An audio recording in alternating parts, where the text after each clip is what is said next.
Gypsy Susie Black was a clairvoyant after realising it years ago from when she was a little girl. She used to know if she got an A in school before she even did the exam. She knew if it was going to rain, or if it was going to be sunny, or if it was going to snow. She had crowds and crowds flock to her to get their future told. All Susie had to do was hold their hand and she would see their future. She was the real deal. One client was delighted with Susie. She had great news to tell her. She said, "Madame, I have looked into my crystal ball and I've great news to tell you. You have great things to look forward to in your future. You were working hard for years to get your business off the ground. Well, I can confirm to you now, your business will be off the ground in only a matter of weeks. And not only that, but it will be very, very successful and bring you in lots and lots of money. And you will be very, very happy doing what you're doing. I am telling you this now in confidence that this is true, and I would like you to come back to me in a few weeks' time or a few months and let me know how your business is doing." The woman smiled, and she was so happy with her reading. But then there was another woman, and Susie would tell her the truth, even though it would tear her apart. She said, "I am very sorry, but your boyfriend is going to lose his life in a month's time. He is working in a very dangerous job. I will not say what job it is, and I will not tell you how he's going to die, but you should know yourself.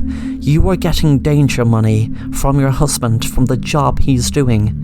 I am getting a reading, and I am getting an image of him being a special agent or a detective working a very dangerous case. There's no way you will be able to stop your husband from doing what he's going to do to be killed. I hate bringing you this news, but I'm afraid it is the truth." The woman went home and told her husband, and her husband was working on a very, very dangerous case. One day she found it very strange.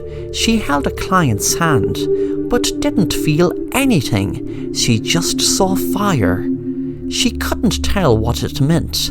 The next client was the same. She held her hand, and there was nothing she could feel.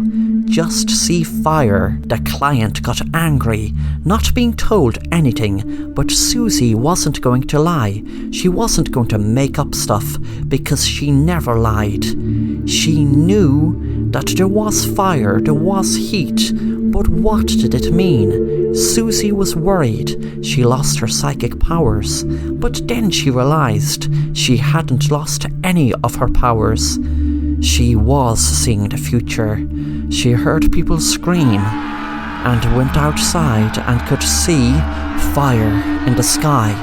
The reason she couldn't read anyone's future was because there was no future, and seconds later, Earth exploded into flames, bringing the end of the world.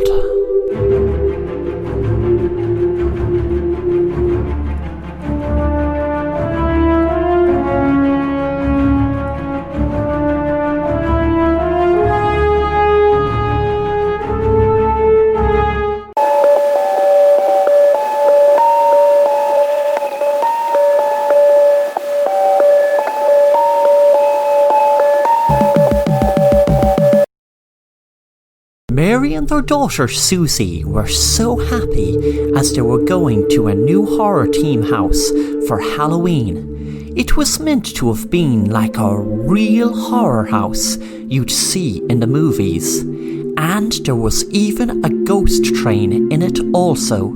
They were amazed at the outside of the house. It was like a haunted mansion. They paid for their tickets at the box office and walked through the house, admiring all the Halloween stuff all over the place. Susie said, "I know, it's so cool." Mary turned around and said, "It sure is." Then a while after Susie said, I'm not allowed." Mary asked her who she was speaking to, and Susie said her imaginary friend. It was going on for a few weeks. Mary heard Susie talking to herself in her bedroom, but when she opened the door, nobody was there. Mary asked Susie what was her friend's name, but Susie said she wasn't going to tell her until after midnight. Susie found it strange, but guessed lots of kids had imaginary friends. When they walked out of the house, they were in a mock graveyard with ghouls, witches and goblins and all other sorts of spooky things. They walked around admiring it. The place had an eerie feel to it, but Mary and Susie were enjoying it. Susie got really excited when she saw a Ferris wheel and begged her mom to go on it. Mary was afraid of heights, but let Susie go on it alone. Susie was so excited, and when she was going around on the wheel, Mary took a photo of her. After the ride, Susie came down, and Mary was wondering why she was soaking wet. She asked, "Sweetie, why are you soaking wet?" Susie said, "Because my friend was hugging me. She was scared, and she was wet." Her clothes and hair were soaking wet. Mary just put this down to another weird tale about her imaginary friend, but she had no explanation what soaked her. But then things got weirder when she checked her phone and froze in fear. She could see a weird face next to Susie in the Ferris wheel cart that she was in alone. She asked her who it was or what it was, and Susie said, "That's my friend." Afterwards, Mary approached one of the workers asking was the face some sort of Halloween trick for the park, but the worker said, "No miss, sorry, I've no idea what that is, but I know every single trick we have in this park, and believe me, that is not one of them." Later that night, when Mary was at home, she was pondering on what made that weird face appear in the pic, and adding to the weirdness of the whole thing, Susie talking about her imaginary friend. Something clicked with Mary. Her friend wouldn't tell her name until after midnight. Her being soaking wet. Mary looked through her drawer and took out her diary she kept since she was 8 years old, the same age as Susie is now. She read, "Today was Halloween, but it was the worst Halloween ever. Me and my friend snuck out of the house after midnight and went down to the lake that was meant to have been haunted. We were walking over a plank of wood when my sister Amanda fell into the river. I tried to save her, but I couldn't. I had just ran home and pretended I was asleep all night." Mary froze in fear, reliving that horrible Halloween night when she was 8 years old. No one knew what had happened. The body was discovered a few weeks later, but it was put down to an unexplained death other than drowning. The words "after midnight" came into Mary's head again. She ran into Susie's room. When she opened the door, she could see Susie staring at a little girl that said, "My name is Amanda."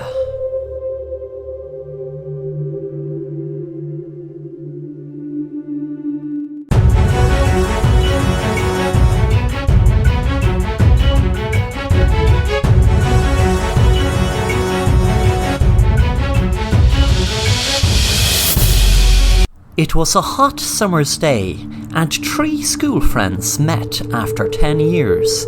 They were both told during a phone call they had to meet someone for something urgent. They didn't worry if it was some maniac because it was in the middle of the city, outside the mall, so they couldn't really do anything without there being loads of witnesses. When the 3 men realised they all got the same phone call, they thought it to be a bit weird, wondering who would want to say something urgent to 3 school friends. It was 2 p.m. and they were meant to be meeting the person at 2, so they expected them any minute. The 3 friends didn't bother try to catch up on old times. They were more interested in who it was wanted to see them and why. Another 5 minutes passed and no one was turning up. Then suddenly a car rushed up onto the footpath where they were standing and knocked them over, killing them. If they weren't dead instantly, they would be gone before they'd reach the hospital with the speed and impact the car hit the three men with. Passers-by started screaming at the carnage on the road as the car sped by and went up the street, out of sight. Jason, Mike and Sam were bullying Paul in school. This was going on for weeks. Jason said to Paul in a mocking way, "You can't even walk to school, you baby. You have to get your mommy to walk you to school because you're too afraid to walk yourself, you big baby." Paul was 8 and his mom used to walk him to school every day. Paul used to like it, but told his mom eventually that the boys were bullying him. Paul's mom wanted to confront the boys, but Paul pleaded with her not to, as it would only make things a lot worse, he told her. He told his mom he wanted to walk to school on his own. He was 8 and he should be allowed. All this time Paul loved his mom walking him to school, but only pleaded to be able to walk alone to stop the bullying. Paul's mom gave in and allowed him to walk to school. Paul was walking to school, hoping Jason, Mike and Sam would see him and know that he can of course walk to school on his own. He crossed the road to school, but didn't see a car, and the car hit Paul and killed him instantly. Paul's mom was inconsolable for weeks, and at the funeral she could see the boys standing across, knowing what Paul was worried about, and that was the reason he wanted to walk to school alone. She told herself, "I'll get my revenge on ye someday. You can guarantee I'll get my revenge."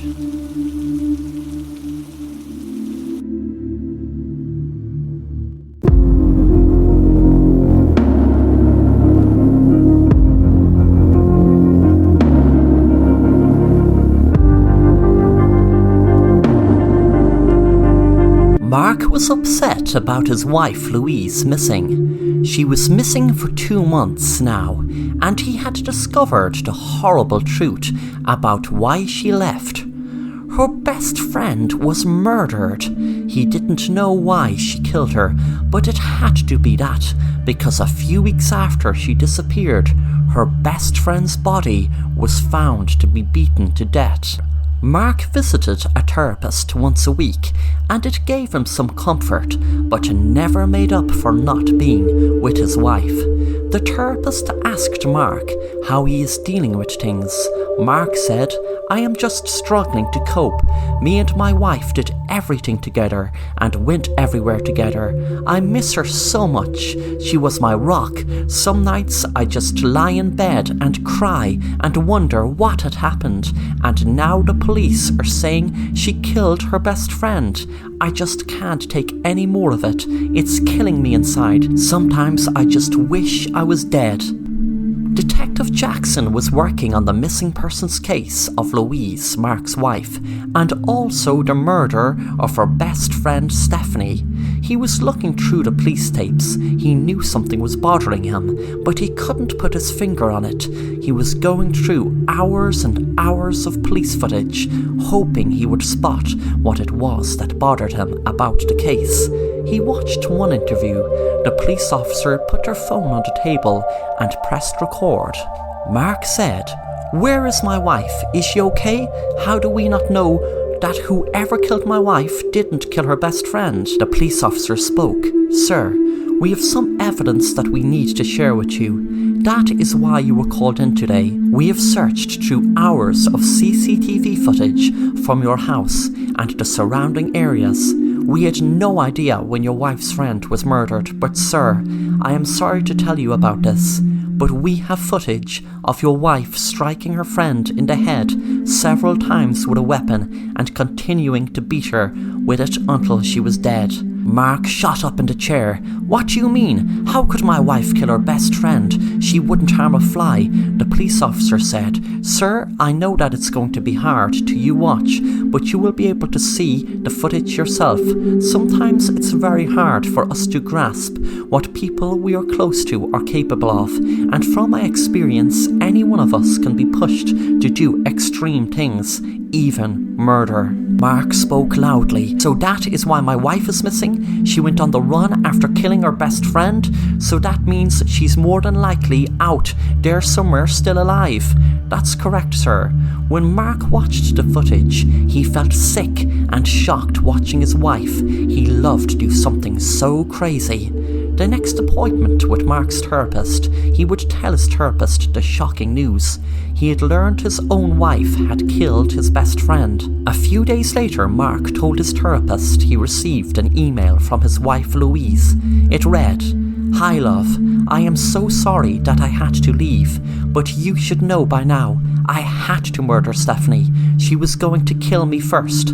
I'm sorry I can't explain, but please believe me, I didn't want any of this to ever happen, and I am sorry, so sorry, but you can't ever see me again. I just want to tell you, I love you and I am sorry." Mark's therapist was shocked and asked him did he show the police. Mark said yes. They said they were chasing leads, but I don't trust them. I mean, look how much time is lost. They say if someone isn't found within the first 48 hours, then their chances diminish. Mark's counsellor was looking through the email and spotted something very strange up at top. Mark looked at him and asked what's wrong. His therapist said nothing. It's just shocking. Well, everything is wrong about it, really, isn't it? It must be awful for you, Mark. That night there was a knock on Mark's door. When he opened it, Detective Jackson was standing on the other side. "Hi, Mark. I have some more details of the case. Can I come in, please?" "Sure, Detective. Did you find Louise?" "I'm afraid not," he said. Suddenly, Mark saw the detective give a strange look behind him. Mark had known what he was looking at and pulled out a gun and shot the detective in his head. Mark was cursing himself that he left Sarah's clothes out in the middle of the kitchen, the ones he used when he dressed up murdering his wife's best friend, to purposely get caught on camera to frame his wife, who he had already killed.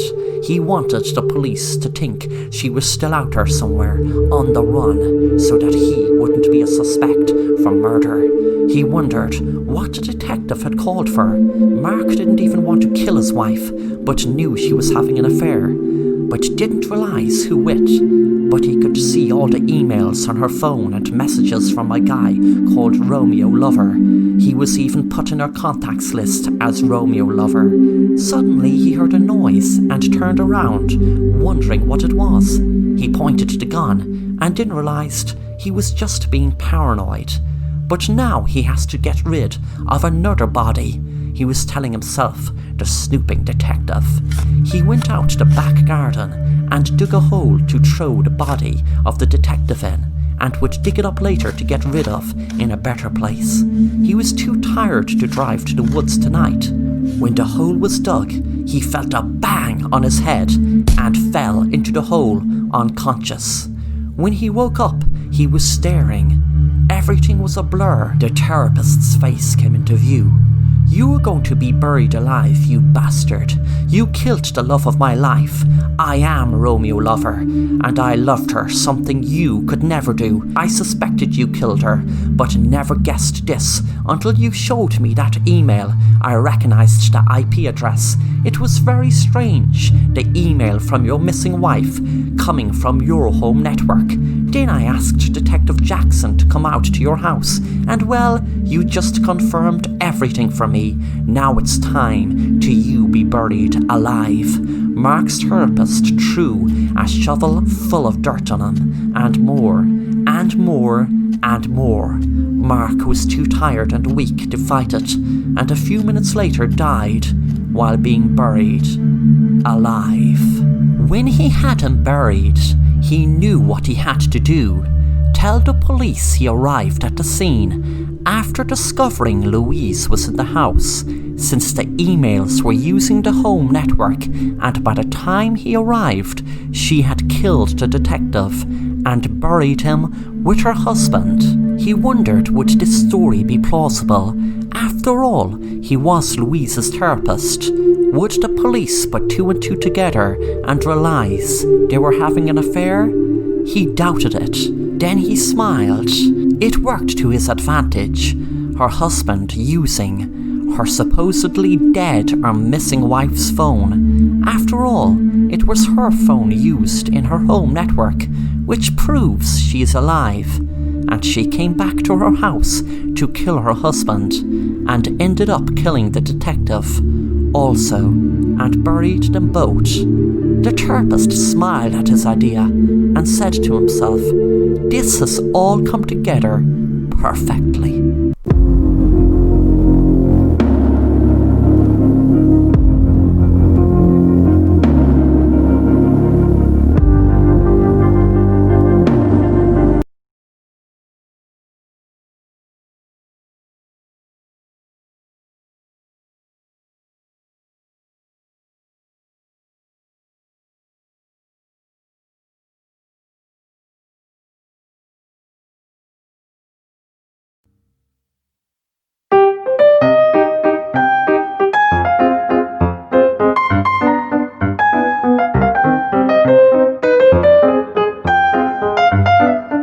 My name is Alan.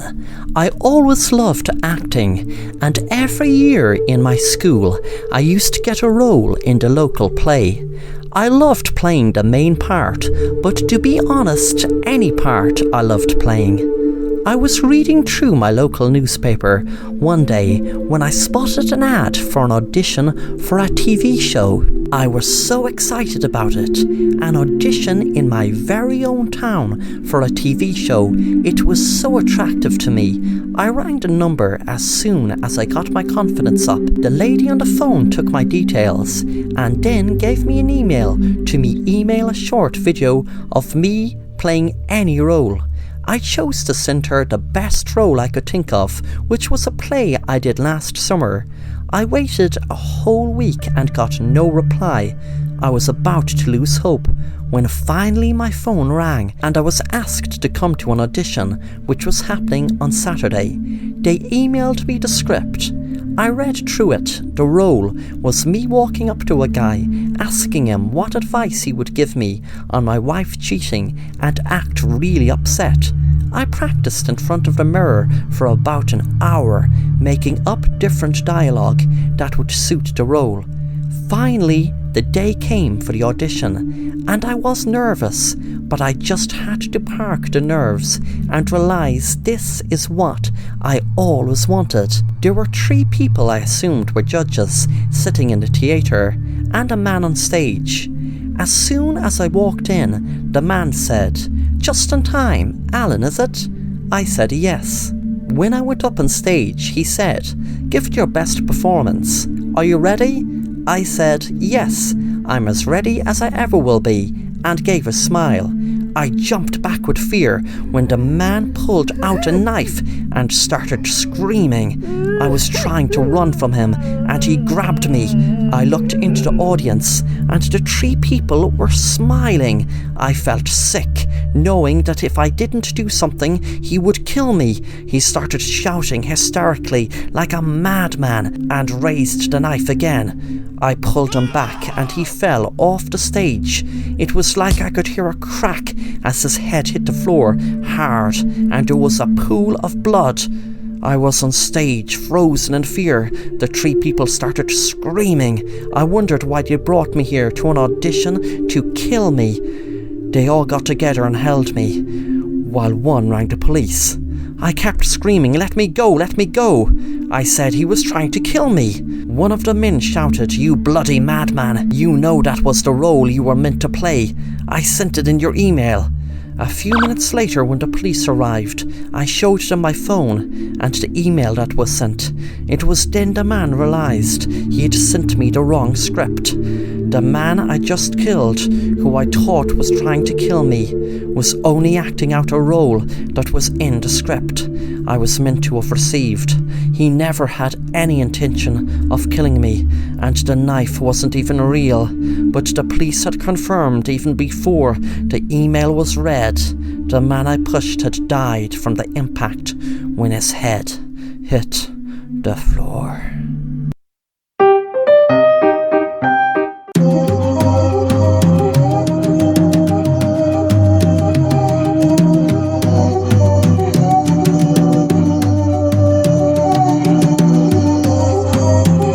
Tim lives in a country town in Texas and loves driving his pickup truck, but for years and years he knew not to stop outside this certain cornfield.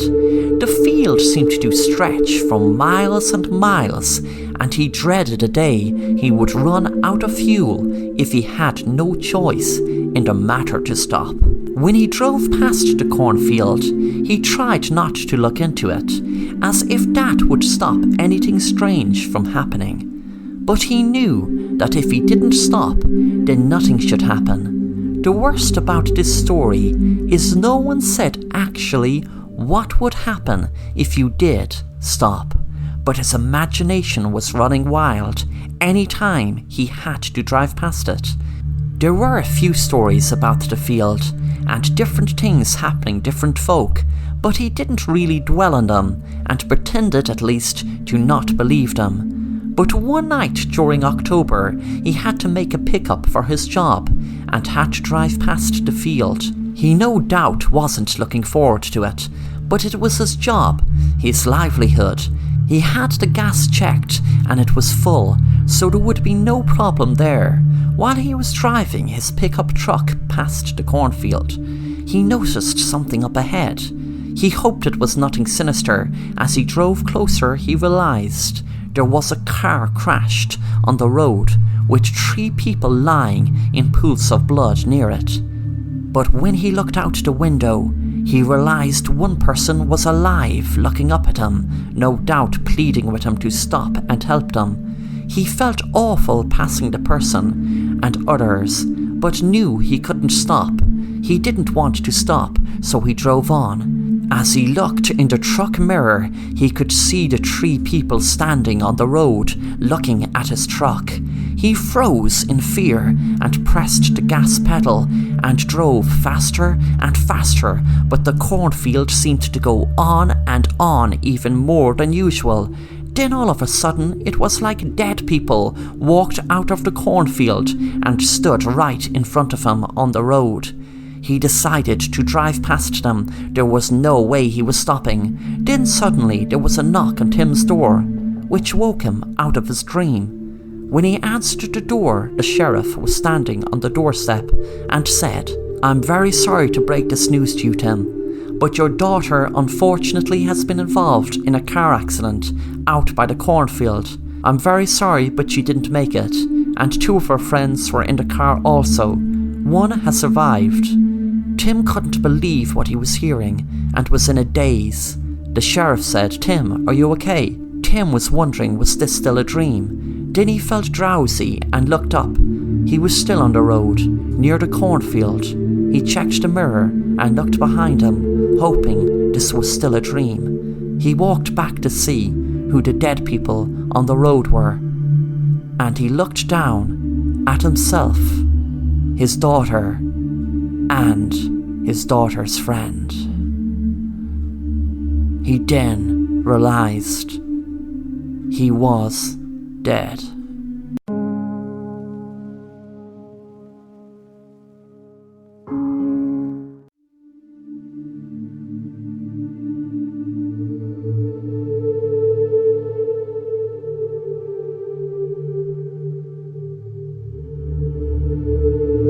Susan loved riding her horse around the countryside and also took part in equestrian events.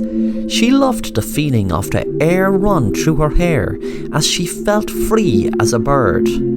There was a silly story going around her town about a phantom horse. It's been around for years. The story is, there was meant to be this horse that has bright red eyes and was roaming through the fields, stuck between this world and the next. The horse was meant to have been killed during a race and was looking for a girl to take its owner's place. Needless to say, no one she knew has ever came across this so-called phantom horse. But as sinister as that sounds, that wasn't what bothered her. It started just last week. Susan received a nasty phone call. She didn't speak, she just listened because it was so weird. There was a weird voice spoke that said, "Hello, Susan. I would like to become friends with you." She didn't even ask who it was and just hung up. Then the next day, another call came. "Hello, Susan. Why are you playing hard to get? I just want to be friends with you." She didn't bother tell her friends yet, and she suspected maybe it was them who was just playing a trick on her. But it was on a Friday night Susan really got frightened about what was happening. The phone rang, and the weird voice on the other end said, "Susan, you are really annoying me. I told you I just wanted to be friends. I am losing my patience." Susan felt a shiver run up her and turned the phone off. She told her friends the next day in school. They told her to go to the police. That night, when Susan finally had the courage to turn her phone back on, there were loads of messages. 1. "Susan, I told you I just wanted to be friends. Now you have really annoyed me by your rejection." 2. "Susan, why is it you won't answer my phone?" 3. "Susan, I am very angry." 4. "Susan, meet me in the horse riding club by the stables at 3 tomorrow." This was it. Susan finally had a plan. She rang her best friend Lucy to tell the others to hide back in the trees while she met her stalker, and they would pounce out and keep him safe until the police arrived. Or better yet, she thought, have the police there wait with her friends. When the time came, Susan walked to the stables, knowing her friends and the police were watching from the trees. She saw some movement over by a horse box. Then she panicked when she saw a black figure come from around it and push her in. Her friends heard her scream and ran up to the horse box.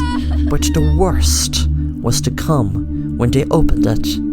There was no sign of Susan, and she was never ever to be seen again. People have put it down to the phantom horse, because there was no way out that they would not have seen her, so she must have disappeared.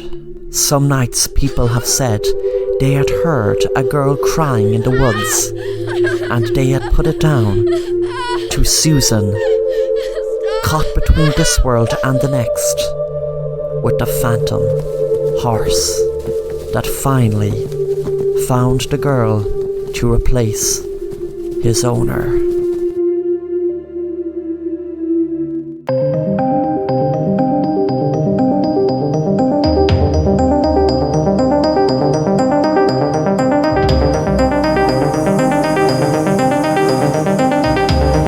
Jason was sitting at the local bar one night in October, and he was talking to his friend Michael about making a very scary scarecrow that would frighten anyone away.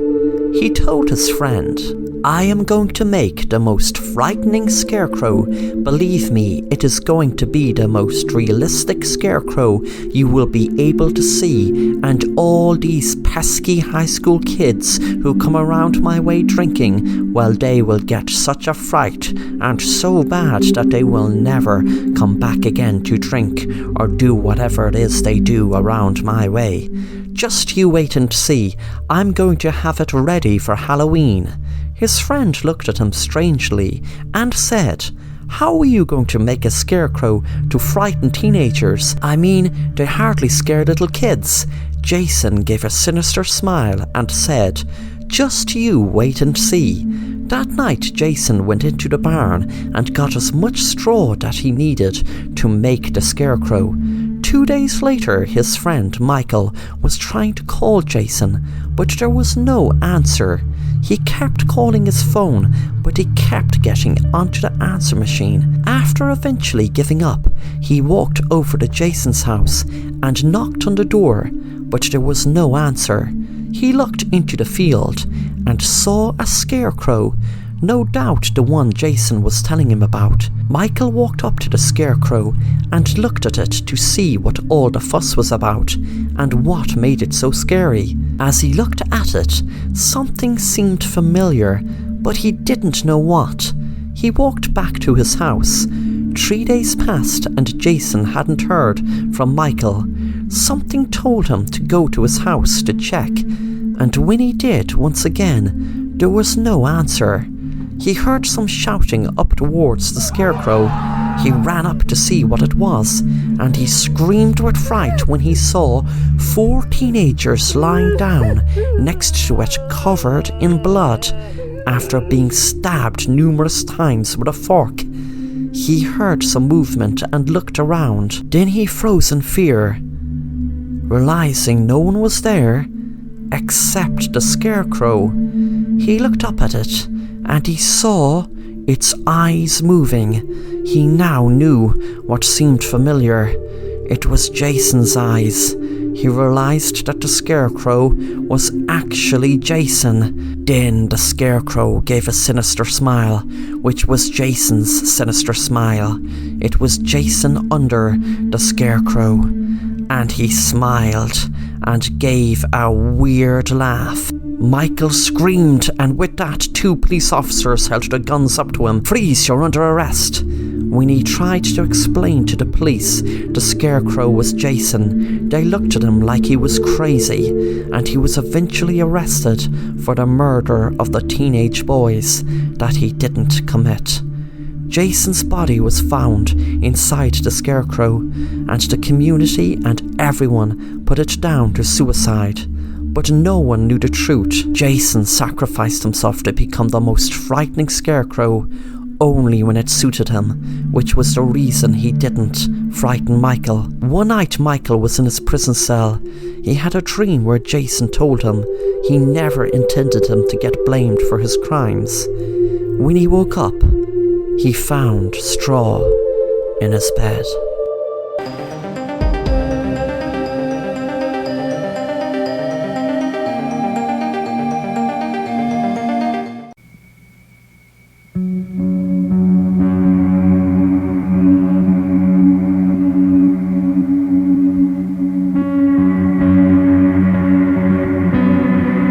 Hello, my name is Frank.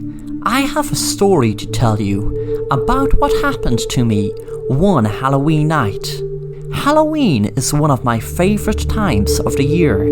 I love the costumes, the spooky stories told about it, and the horror movies on TV, etc. But most of all, I love trick-or-treating. One Halloween night stood out, much more than any other one. So let me tell you what happened that very, very scary Halloween night while me and my friends were trick-or-treating.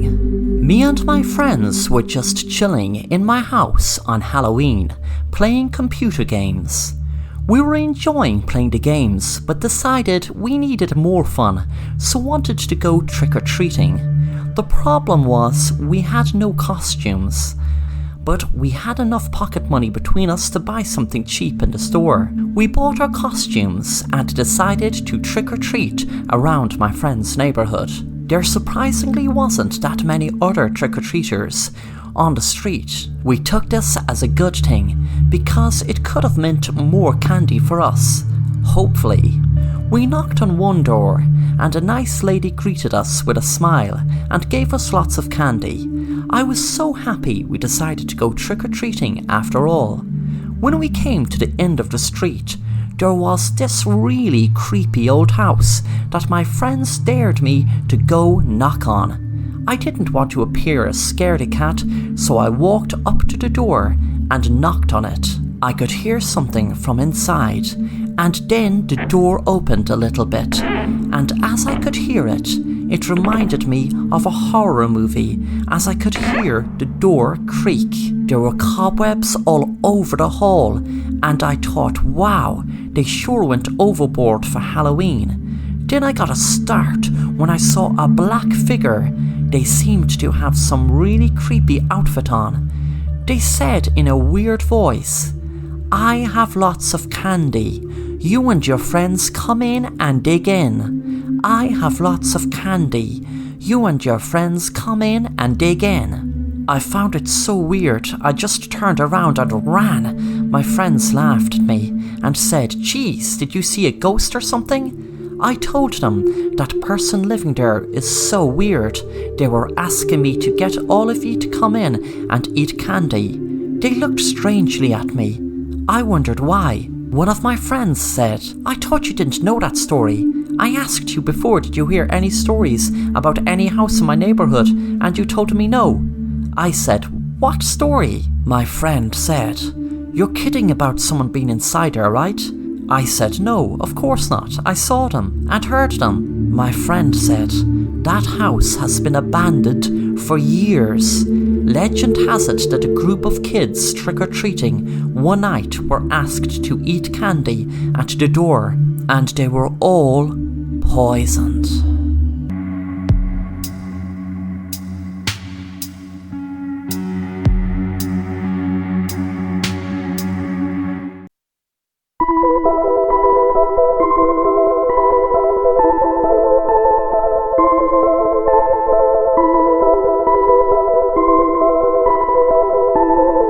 Jack was speaking to a witch doctor when he was visiting Africa. He asked him could he make a voodoo doll, and the witch doctor said, of course. All he would need was the person's clothes and hair to be put on the doll. The witch doctor performed a ritual on the doll to it have the voodoo powers, and all Jack had to do was get the hairs and clothes from whoever it was he wanted the voodoo doll to be. Himself and his wife were visiting Africa with his friend Jerry. Jerry was having an affair with his wife.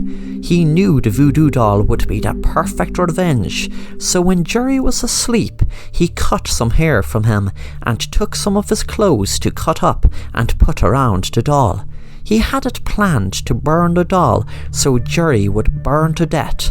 He had the voodoo doll tucked away, safe under his bed, waiting until Jerry was in his room. When Jack tried to put on the light, he realized the electricity must have been off. He took out his lighter and put the doll over a bin and set it alight. He then screamed as he went on fire himself, and Jerry walked into the room holding Jack's diary and said to Jack while he was burning, "Never let your diary lying around if you're planning on killing someone with a voodoo doll. I read all about your plan and knew it would be dark by the time you wanted to do your little voodoo murder. So what I did was cut your hair while you were asleep last night and took some of your clothes and cut off the electricity so you couldn't see how the doll had changed to your clothes instead of mine. So burn in hell, Jack."